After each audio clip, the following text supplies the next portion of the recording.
Hiya, my name's Simon Dyer, and I'm here playing with one of my favourite toys. I have so many barbecues, but this is my all-time new favourite. There's something primeval about it. It takes you back to just cooking straight over a hole in the ground.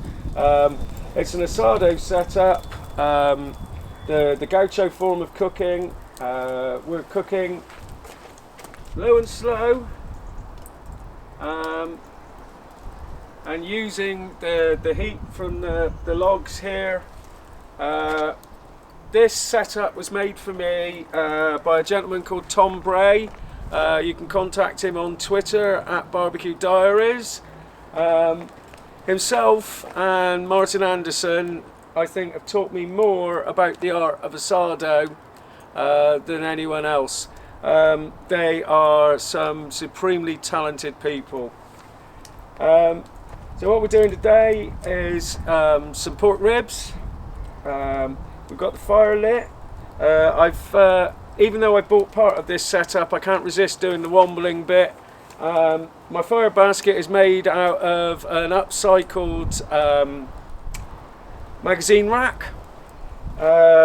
My chopper plate here is a recycled plate out of an old barbecue or an oven. I think this one was. 2 heat blocks, and as we can see, a fire underneath. This is heating a herby brine. In Spanish it's called Salmuera. It's a mixture of water, salt, garlic, rosemary, thyme, but I wanted to go with a bit of a West Country influence on these ribs, seeing there's some nice pork ribs.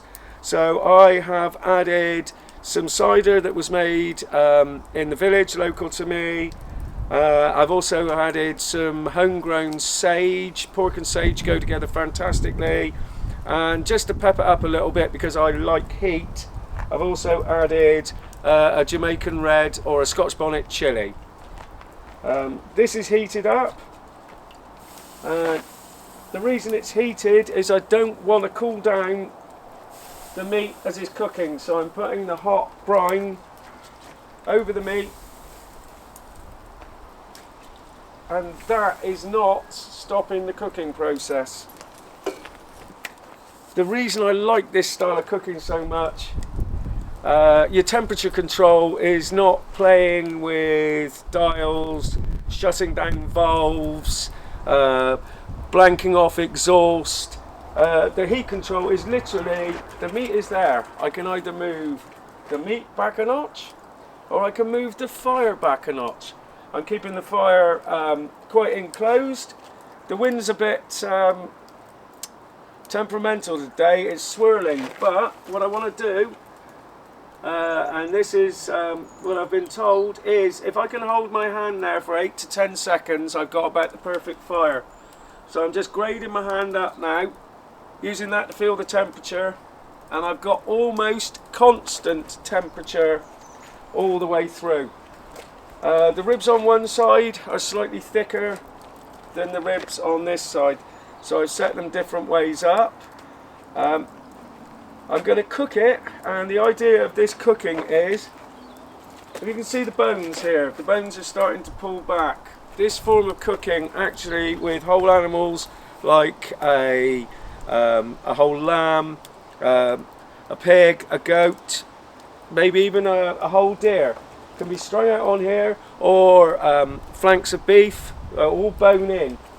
But the principle is that the heat is warming through the bones. The bones hold that heat there and actually radiate it back out through the meat. So pork ribs that are a very fatty cut of meat, we're actually getting all the heat here. The bones are protecting the meat from behind, but also the bones are heating up themselves and also aiding the cooking process. In one way, they're keeping the cooking process going by heating the meat through, but also they're protecting the meat from actually burning. I'm only going to turn this round for the last 20-30 minutes, just to crisp up the meat side. So as we see again, we're cooking bone side towards the fire.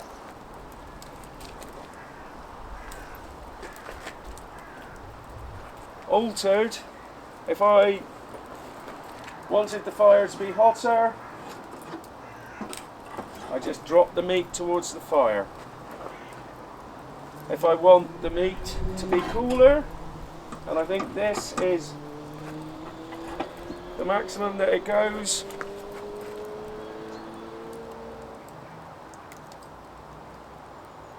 and feeling like that is too far away.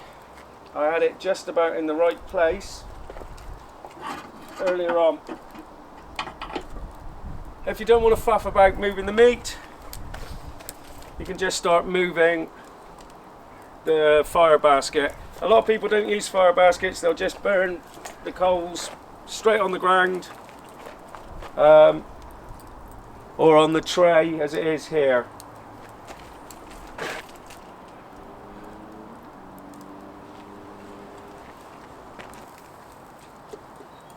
Unlike smoking, where you put lots of rubs on, I mean you can do, there's nothing to stop you putting a rub on and cooking this way.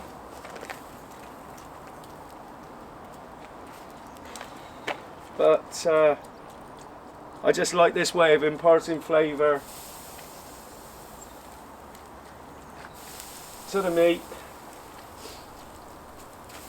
Besides that, it looks bloody cool, doesn't it? Yeah.